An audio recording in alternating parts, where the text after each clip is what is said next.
What's up, guys? I'm on tour. Come see me out on tour. We got Washington, D.C., November 12th, Chicago, January 23rd to the 24th. That's 4 shows, Zany, Chicago. And then January the 25th, I'll be in Nashville, Tennessee at Zany's. Nashville, Tennessee. So come on out. I can't wait to see you there. Thanks. Bye. Elle Diablo Show. Elle Diablo. Welcome back to the Elle Diablo Show, everybody. I'm Ella Orlando, or as they say, Elle Diablo. Whoa, we're filming after hours in the dark, Elle Diablo in the darkness. So I feel extra spooky and evil tonight. Hope you guys had a good Halloween. We're going to get freaking into it tonight, you guys. I mean, whenever you're watching or listening to this, but we're getting into all of it. Okay. We're going to be like, the theme of this episode is men. And I know the majority of my listeners are men. So just take this with a grain of salt. I'm not talking about you. I'm just saying, I'm talking about very specific people who I hate, and it's not all men, you know?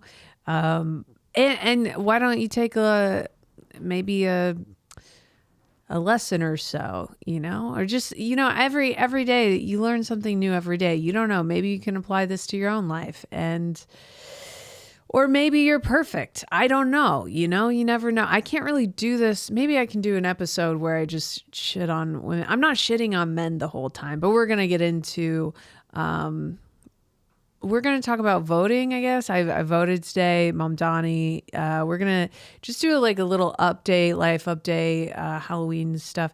We're going to get into David Harbour. The David Harbour of it all continues, believe it or not. And we're getting dive right into that, and then we're going to talk about stigmas of men, feminine men, and gaydars, and honestly, just the list goes on and on. Jesus Christ, so many different things. Where do I start? Oh, and my curse that's been lifted. I'll tell you about that later. Yeah, I had a curse, but it's been lifted, so it's no big deal, guys. Also, if you want me to perform any witchcraft on you, I can. I don't typically, because I'm not really a witch, but I did have a voodoo doll when I was in 6th grade. I had a voodoo doll. I made it me and my friend did it. Oh, it was so mean. And we made it. Well, it's a doll, but it's supposed to be a girl that we went to school with, and we would poke it. And coincidentally, I will say, I earnestly still hate her today. I totally support what I was doing back then. We didn't actually cause her physical harm, just spiritual, I guess. But we made a voodoo doll out of her, and we poked her. She's just really annoying, And the thing about annoying people is they kind of haunt you for the rest of your life, and you really have to cut them out. But unfortunately, this person was kind of friends with my best friend, and it was one of those weird situations. Do you guys ever have that where you're you have a best fucking friend, and then they have a best friend on the other side of the fence, and you're who the fuck is that? Why, dude? If I'm friends with you, I'm judging, I'm rethinking our whole friendship. If that's your best friend and I'm supposed to be your best friend and I hate that person, what's going on? We can't all be friends. And we were not all friends. It was it was such a linear situation. She was best friends with my best friend, and I was best friends with my best friend. And then the two ends we never touched.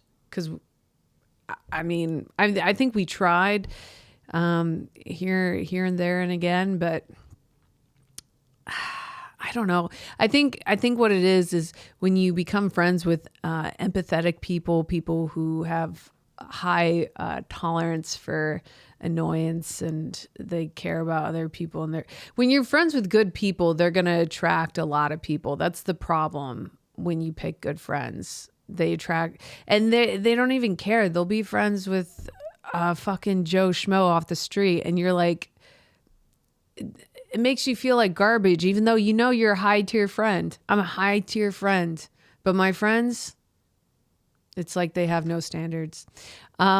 So we made a voodoo doll out of this girl, and then I guess that's kind of it. And then she was at my friend's wedding, and I was just like, I will never ever talk to this person again. I hate them so much.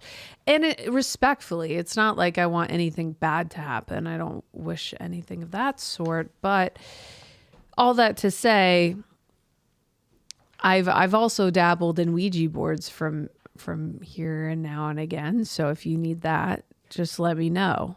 I can whip something up.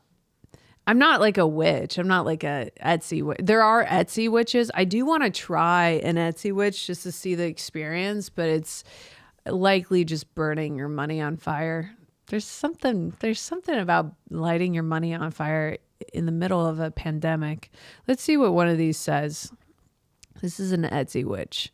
Oh, custom spell with a ChatGPT AI picture. Custom spell. Let's mosey through. Click the right or the left. Yeah, something down here. Maybe down. Fill out the information. Grandmother Pendragon. Is that will curate a spell. Dyslexia is turned on today. Just curate a spell tailored to your individual situation. You will receive a spell report. What if they want you to kill someone? You will receive a spell report as a PDF file sent via Etsy messages. Yikes. Oh, so then you do the spell. Oh, look at these. Wait, let's look at some of these reviews. Let's go down to the reviews. She has a 4.7 over 5. Let's go to the bottom. Let's read some of these. Okay. I can't believe it. It actually worked. I want to see the bad reviews. So, absolutely. Absolute scam. Do not recommend. Okay. Number 2, well, I was promised a refund, which I never got in the end, for the record. Never got in the end for 4 cord cuttings, which were successful. So I was promised a refund for all of them by the seller. Then the seller refused to reply to my messages, which I found rude and unfair. So not happy about all of that, to be honest. I left such great reviews, and it all went tits up in the end. Poofed. Oh, that's hilarious. Quick and easy, done with care. It sounds like these people are like murdering people. I can't believe it actually worked. I was so skeptical. I want to know what they like. Girls are crazy, dude. I want the one. Yeah, and those it's only were, two. Say, only 2 1-star reviews. Huh? It's only 2 1-star reviews, and the next is a 4-star. Oh, I guess. I mean, it might be rigged. She might have put a spell on these reviews, to be honest. Excellent outcome, because no one's saying what happened. She's amazing. Enjoyed this so much. Amazing work. Yeah. I'd be interested to see, but it might be just a confirmation bias. Like, I want more success. And so then you're looking for success, and then you get, I don't know. Etsy witches, everybody. Do it, I guess. How was your Halloween?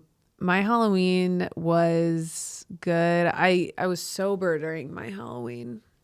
That's a weird way to say it. I was Elle fanning. I was just myself with a fan. And yeah, it was good. I couldn't drink because I had a UTI. I've had a UTI for like over a month now. This UTI won't fucking go away. I got this UTI in Portland, and I'm literally never having sex with another guy ever again. This is like a haunting UTI that won't leave. I mean, my vagina at this point just wants me to be gay. It's like, please be gay. Look what you're doing to me. And so this is my third round of antibiotics. Jesus Christ.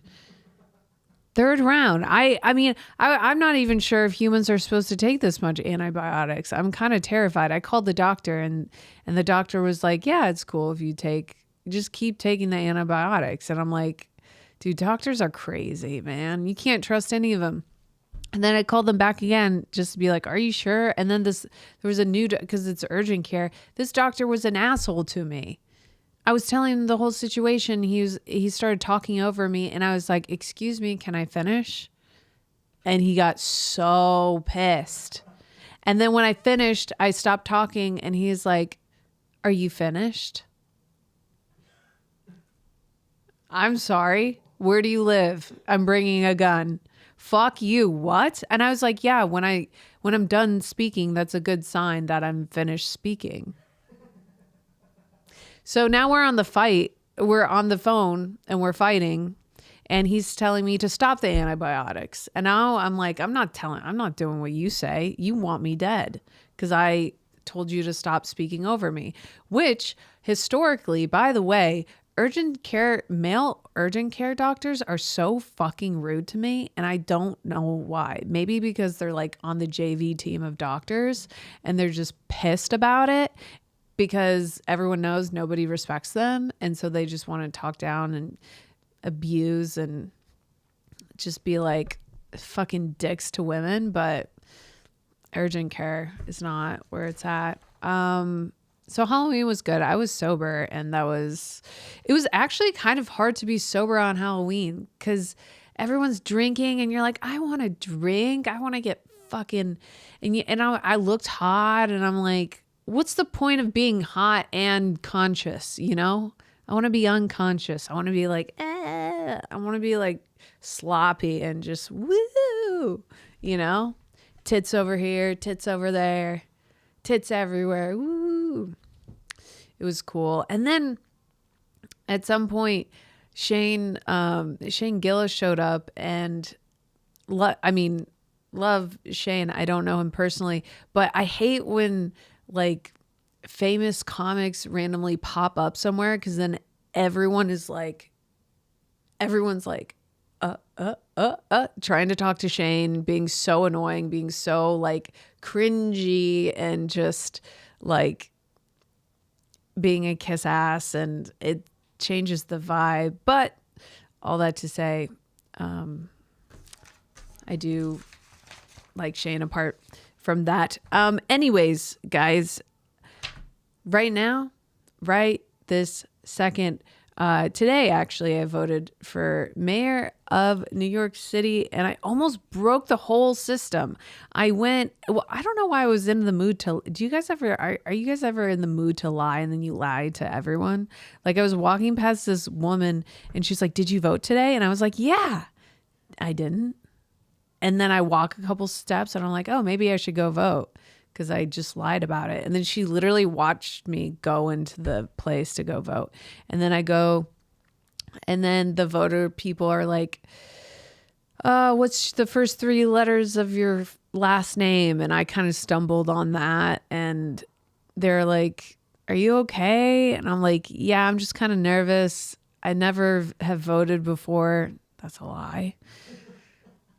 But I kind of did it to freak them out because I knew they were like libtards, you know, and they were like, and I'm like, yeah, I know. I just don't really care about the universe and stuff. I was just twisting the knife and the guy was like, well, better late than never. And so I got my little ballot and then I filled it in wrong. I filled in too many circles. And so it was a whole issue. They had to like cancel it, redo it. There was all commotion, but I voted for Mom Donnie. So we'll see if the city burns. I'm sorry. I mean, everyone thinks that if Mom Donnie wins, it's going to turn New York City into a red state. That's interesting. Or a red city. Sorry, red city. I'm like, why? Because people will be so pissed. That doesn't even make sense. I thought Cuomo was a Democrat. Is he not? Yeah, so it's like, what's the difference between Democrat and a Democrat that doesn't suck Trump's dick? you know? I think it'll be fine. I mean, I think my prediction, and I'm saying this knowing nothing about the government and how it works in any capacity, okay? I think what's going to happen is Mamdani is telling us a lot of sweet nothings, whispering those sweet nothings into our ear. And I believe that he believes he wants to get those done. And I believe that he wants to get those things done. I don't believe he will be able to. I hope he is, but I think they're going to put so much roadblocks, so much bullshit in his way. I think they're kind of going to try to like torment this guy and make it seem like, look, your little Lord and Savior can't do anything in the big office. He's too young, when really they're like sabotaging him. And at some point it's going to be out of his hands, you know? Because again, he's running for mayor. And again, I don't know what mayors do, but it's different than a governor. Who's our governor? We got one of those? Everyone's screaming in the background. It's fucking, you don't know our governor. It's Kathy Hochul. Kathy Hochul? Kathy Hochul. Cabby? Kathy. Oh, I was like, oh, look at this. Look at this. A woman governor. Nobody ever talks about her. I've of New York City, I've never heard anything. I've never seen this woman in my life. Nobody talks about the. I feel like people usually talk about females and she's pretty too. Okay, let's see. Days after calling herself a staunch capitalist before a sit down with socialist Zora Mamdani, Kathy Hochul endorses him. There you go. Look, they're getting along. The kids are getting along. So that's a good, oh my God, Mamdani, I'm not going to, it's a cheesy smile that guy gets. It's nice though. I'm happy he's happy. Well, anyways, so I got this pen. Oh my God, these three guys. So kill, fuck, marry. Okay. I'm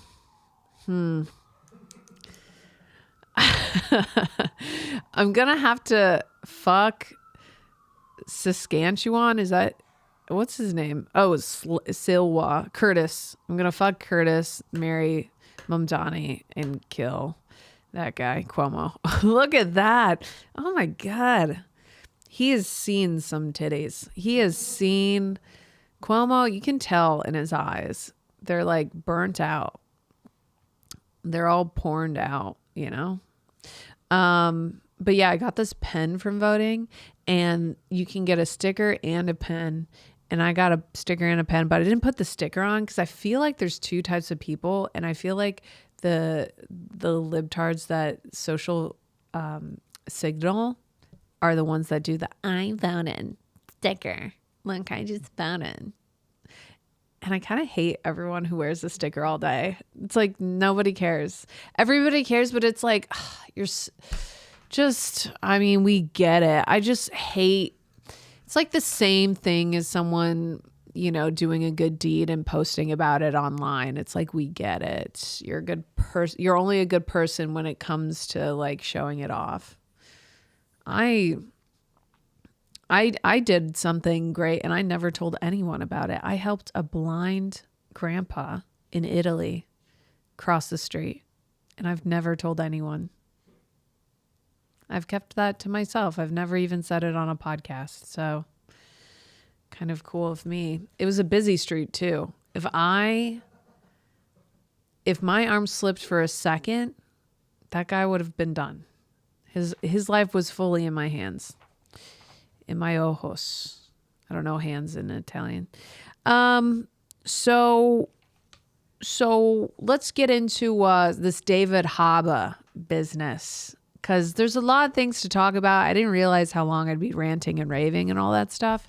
But put the camera back on me if you could. Thank you so much. I can focus when it's on me for some reason.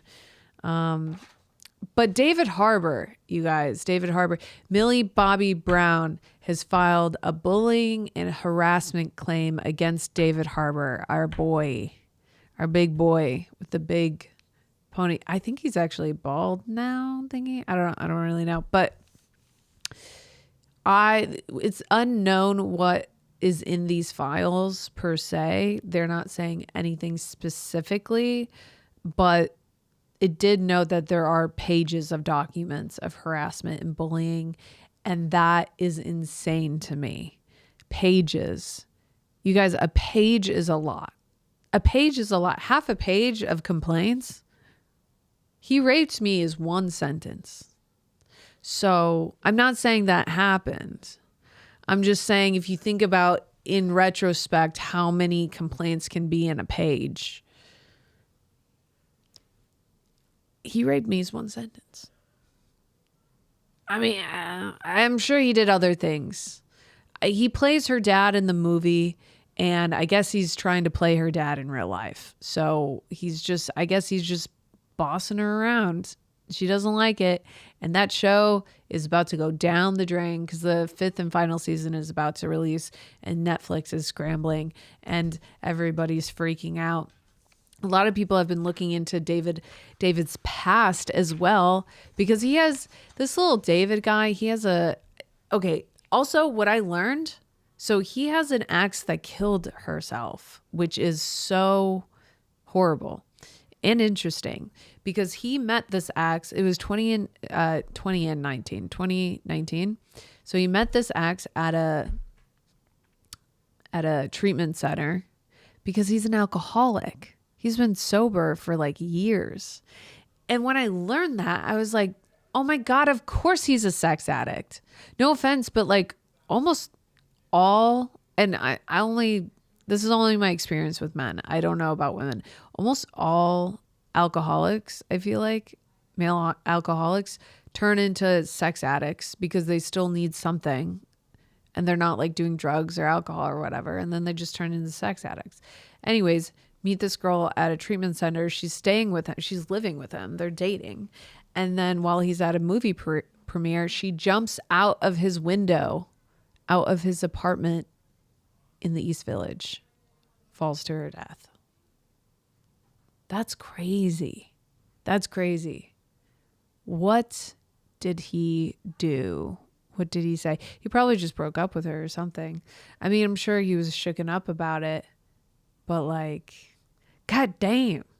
And then in years after that, he's had multiple engagements all after a year. He meets someone for a year, gets engaged, break up.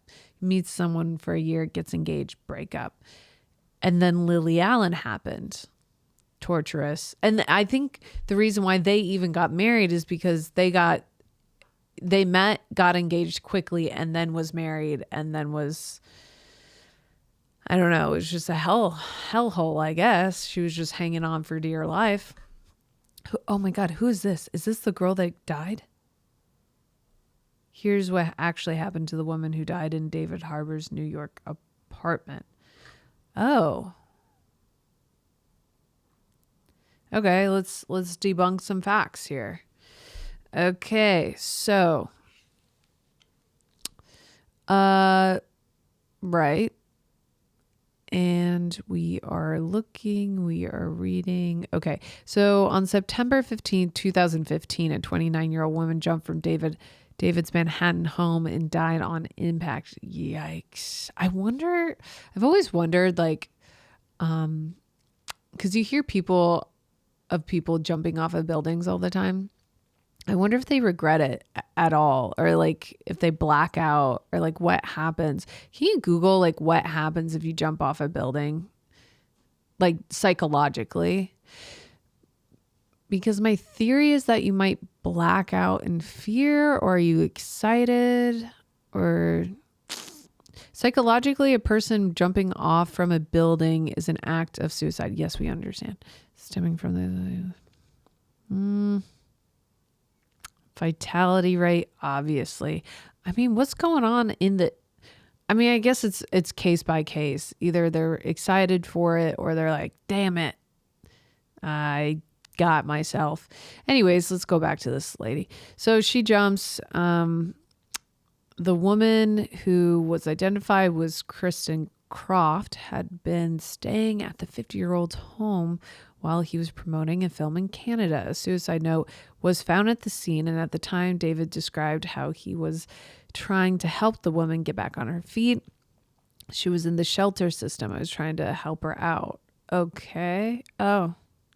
Okay. Calling her a lovely person. I'm very confused. I don't understand how this happened. She seemed to be a lovely person. It's a terrible tragedy. I'm very shaken. According to police, Kristen had a history of mental health difficulties. However, 10 years on, Kristen's cousin's husband, Martindale, has spoken about her death. He said she appeared in good spirits before she died.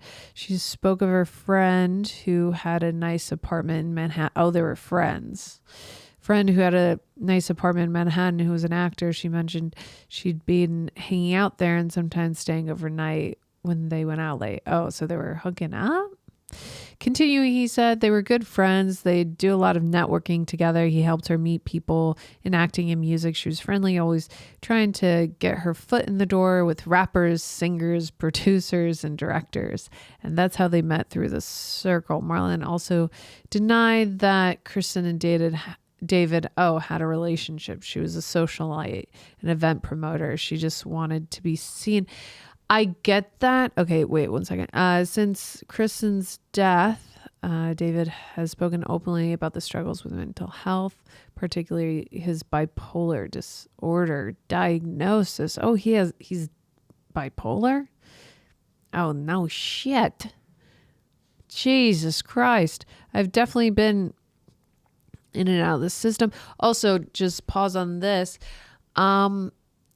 If you're sleeping over at a guy's apartment, unless he's like, I was going to say unless he's like so unattracted to you, but if David Harbour is a sex addict, which we kind of already know he is, a sex addict is not going to not have sex with a woman sleeping over at his apartment for several nights. Like, it's going to happen. So maybe they weren't like boyfriend, girlfriend. And why does everyone always says like, oh, they were in good spirits before they killed themselves? Like, maybe you weren't paying attention. Maybe they were, but maybe I don't know. Thank God I've never known anyone that's not true. I guess I have known people who have taken their life, but not like they were people from my high school and I didn't know them personally. It's like I didn't have like a last conversation with them. Oh my God. My friend told me this story. This is crazy. So it's my guy friend, let's say Ben and Matt. Matt had been hooking up with this girl lightly or whatever. Or did they meet? Yeah, they were, but Matt had been hooking up with this girl, right? Just, I think 3 weeks or something. They've been dating. And he was like, oh, meet my friend Ben and I out at this bar. She meets him out at the bar and then they're having a good time. They're drinking. And then Matt like leaves or something. Like Matt leaves early and then like didn't want to go home with her. Maybe was not feeling like he wants to continue the relationship. So he's like, I'm just going to go home by myself. And she was kind of bummed by that. And then so Matt leaves and now it's just Ben and this girl. And the girl's kind of like, oh, that sucks. And Ben's like, sorry, but what are you gonna do? These young bucks in New York City. The girl leaves, goes home, and kills herself. Yeah. Isn't that crazy? You need, honestly, people. It's a horrible thing to kill yourself, but it kind of pisses me off because you're like, people are allowed to break up with people. I know it's an internal struggle, but if someone did that to me, I would take it very personally. If someone I dated took their own life, I'd be like, yo, what the hell? I would go onto Etsy. I would get an Etsy witch. I would communicate. I would get an Etsy medium just so I could tell them what the fuck is going on. And I'm sorry. And dude, come on. Well, on that note, it brings me to one of the topics I wanted to talk today about, which is stigmas of men. Am I saying that right? There's just been a lot of talk about like, oh, like men, we can't be emotional. Men, we can't do this. Man, we can't do that. And here are a couple stigmas I was looking at. Men, emotional. These are some stigmas that men. Am I saying that right? Stigmas of men. Stigmas men have. English. I can't believe English is my first and only language. So men shouldn't cry. Emotions equal femininity. Stoicism, strength. Therapy is shame. You got to man up. Narrow definitions of masculinity, strength, dominance, fear of being perceived as soft or gay, work equals worth, pressure to be the provider, custody bias. Divorces men often face stereotypes being less nurturing or involved parents.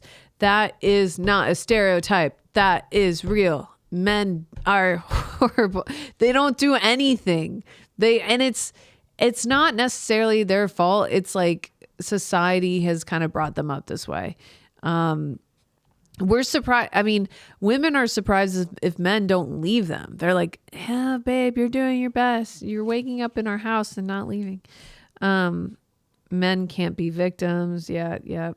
Pressure to always want sex, performance anxiety, fear of failure, friendship stigma. Deep platonic male friendships can be seen as odd or suspicious. That's hilarious and sad. Aging, double standards. While women face beauty pressure, men face relevance and success pressure as they age. Well, here's the thing I say about all this. Men, this is the jail that you've built yourself into. So break yourself out of it. This is why I don't understand this. Oh, but we're not allowed to feel emotions. Then say you're allowed to feel emotions. You make the rules of society. Remake the rules. Rewrite the rules. What are we doing? We get together. Make new rules. Say, men, we are the feminine ones now. Women, you are the providers. That's how it's looking now. Or something. I just like saying that men aren't allowed to feel emotions. It's like, who wrote that rule? Men. It wasn't women. We never decided anything. We're just following your lead. If you call yourselves gay, we're like, okay, you're fucking gay. I don't know. You're turning to us and being like, oh, it's nice that you guys get to feel emotions. Yeah, because you guys, that's how you set it up. You thought emotions were like weak when really it gives you intelligence and it makes you savvy. It makes you good at business. I do think women are better business people, but my point is all this can change on a dime's notice. Something I do love, though, one of my favorite bits of like a 39-year-old man is when they say like, I can't wait to have a family. What? That's hilarious. You can't wait to have a family? You're 39. Or are you going to be 60 when your kid's born? I can't wait to settle down. When you're 50? You want to start a family at 50. Dude, that's when people are winding down. These boys need to lock it up. You guys need to focus. You're not focused. I don't want to be too critical of guys. I do love you guys. I'm just saying it's interesting. And I will say with the feminine thing, and I hope you don't take this the wrong way. I fucking hate feminine men. And by feminine men, I don't mean emotional. And by feminine men, I don't mean nice. I don't mean kind. I don't mean caring. And I don't mean gay either. You know what I mean? Is when men are manipulative and when men know how to fight and when they're argumentative. Nothing drives me more insane than an argumentative guy. Because then it's like, if I wanted to fight like verbally with someone all day, like someone who actually knows how to fight and be manipulative, I would just date a woman. You know, like I'm not going to date a guy who's just like, well, actually you said, and here are the receipts. And I'm like, okay, you're not supposed to know all that. That's not supposed to be in your vocabulary. You make me feel like, and I'm like, what? You're not supposed to know the feelings. I think there is, not that you're not supposed to know the feelings, but I don't know. There's something about men who have, it's not feminine men, it's men who fight like women. I don't want a guy who fights like a woman. I want a guy who fights like a man so I can win. I don't want a fair fight. You know, and that's the thing. Like, guys are supposed to be really strong, and you guys are supposed to be, you know, overpowered. I'm really going against everything I said about the stigma thing. Well, the thing about the stigma thing is, again, you can change all that if you guys want. You guys have to have like a man meeting or something. But, and we're focusing back. But men, they're physically stronger, and then women, we're supposed to be mentally stronger. So if there's two mentally strong people in a relationship, that's a bunch of homosexuality, you know? Anyways, this is related a little bit. During Halloween, my friend was talking to this guy all night, and I thought, sorry, I had Doba and I burped in my arm before this. No, I didn't. I had Dos Toros. Anyways, my friend was talking to this guy all night, and my friend's like, she has so many gay male friends. She's just raised by a wild pack of gays. And so not every guy that she talks to, but this guy who she was talking to, I assumed was like just another one of her gay friends. And they're talking all night, and I'm kind of just hanging around, and I'm talking to him too. And, you know, and I'm like, yeah, he's gay. And the way that he's kind of like moving and talking, I'm like, yeah, he's fucking gay. And then it's 5 a.m. I'm like, guys, what? This is crazy. And it seemed like they wanted to keep on talking. I was like, all right, whatever. And then my friend texted me the next day, like, I'm in love. I'm like, with who? And she was like, that guy. And I'm like, you hooked up with a gay guy? And I guess he was straight. I didn't know. It was like a friend's friend. And my friend who was actually friends with him was like, he's obviously not gay. And I'm like, no, dude. I think our Gaydars are made from different manufacturers, because he from a Midwest Gaydar, he's so gay. I mean, it was like the way he was moving his wrists, the way he was speaking, which is totally fine. But I think it's just different Gaydars. Like her Gaydar was made on the East Coast, so I think you guys are a little bit more lenient. And then the Gaydars in the Midwest, I mean, those are a little bit more strict. Or anything's gay on a Midwest Gaydar. Really. Like if you don't know how to fish, that's gay. I wrote down some down. If you don't have a whiskey shot with a beer, that's gay. If you cross your legs.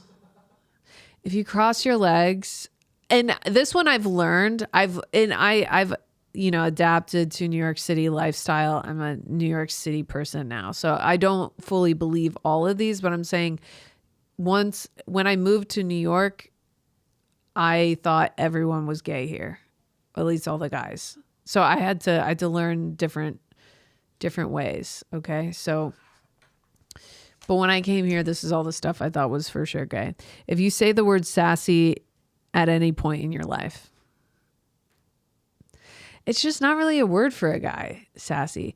I don't believe these things to be true today, but I'm just saying, Midwest Gaydar. If your wrist is too limp when you talk, sorry. Strengthen those wrists. If your voice isn't deep enough, that's mean. Sorry. If you have a speech impediment, that's not good. But hey, that doesn't mean you're gay. And if you have a speech impediment, it's okay. I do too. So you hear me stutter. If you talk about how much you hate gay people, okay, this is a classic. Yeah, then you're so gay. If you don't like fishing, if you don't know who Incubus is, then you're pretty. That's like the straightest thing you could know. If you don't know who Incubus is, you like having sex with men in the butt. Okay. If I can see your ankles, this is a huge, like, I don't know what the trajectory was from like women not being able to show their ankles back in the day, back in like the 19th century or beyond. And now men are just allowed to show their ankles. We really need to get a handle on this because it's out of control. Ankle socks, and I stand by this one, I think till the day I die, are not for men. I don't care if they work for your shoes because you're wearing low-rise shoes. High socks, no ankles. If I see an ankle, I'm freaking out. Yuck. And then sometimes you see this top of the foot. It's like, who are you trying to attract? If you're trying to attract men, then sure. If you're trying to attract women, we don't want to see your dainty ankles on a man unless you're totally naked. Then I'll see your ankles. Or if you're at the beach.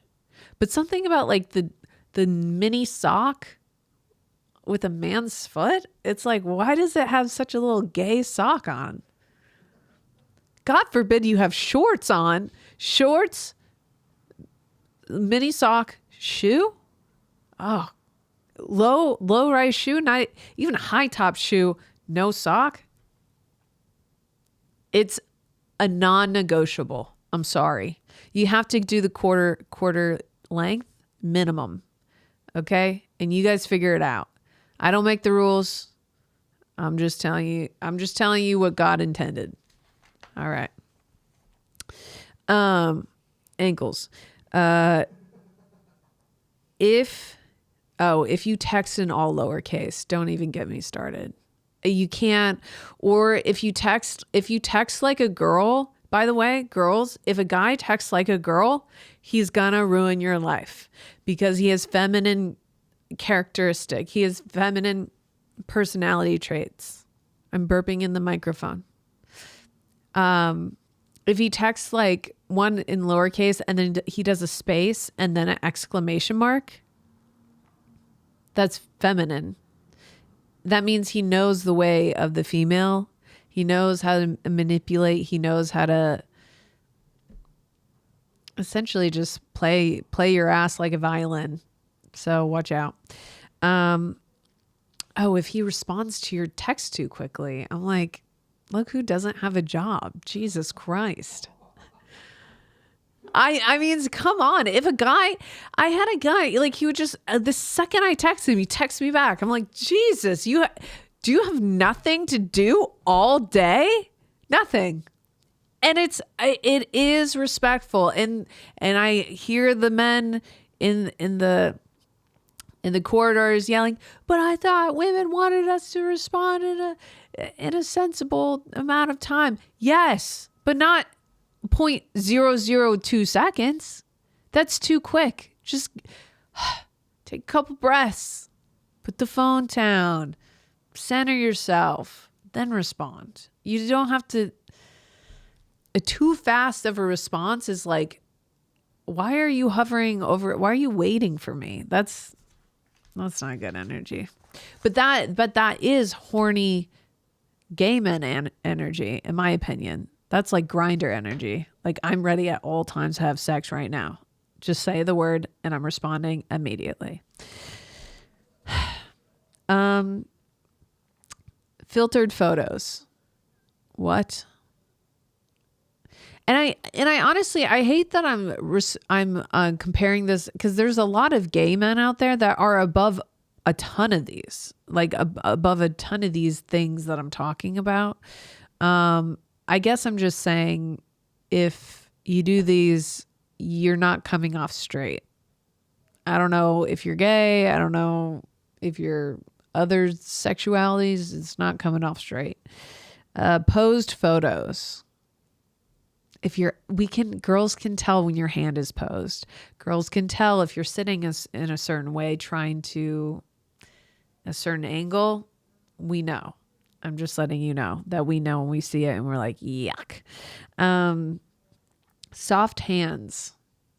Why don't you put those things to work? Build something. Build something. If you can't build anything, if you're not handy, what's going on? If you don't know how to roll a blunt, if you're gluten-free or lactose intolerant, if you don't have a truck, if you can't build, and if you're not handy. So that is kind of the kit and caboodle of the Midwest Gaydar. I'm not saying it's up to date. I'm not saying it's a fully functioning product. And it's definitely flawed for sure. But that's kind of where that's at. And yeah, I mean, hey, the curse. I have to talk about the curse, and then that'll be the episode. The curse has lifted. What curse was it? I'm no longer attracted to men who hate me anymore. I don't know how. I mean, I've done so much work and I've been waiting for this day my whole entire life. I could never figure it out.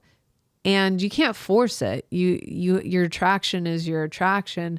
But I had an interaction with a guy recently where he seemed into it at first, and then his interest faded at some point.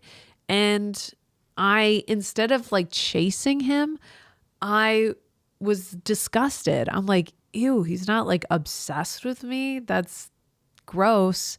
And it turned me off. And then I never talked to him again. Look at that. It's possible. It's possible to change your ways. I don't know. I think it's just, you got to remind yourself. I don't know. I really don't know what it is. I'll have to do a whole, really dive deep. I mean, I do a lot of meditation and all that stuff. And I mean, I've touched the stove a couple of times, at least 10 or 20 times. If you touch the stove at least 20 times, eventually you're like, okay, the stove's fucking hot. So that's the curse that has been lifted. This has been Elle Diablo. I hope you enjoyed. See you next week. Bye, guys. El Diablo Show. El Diablo.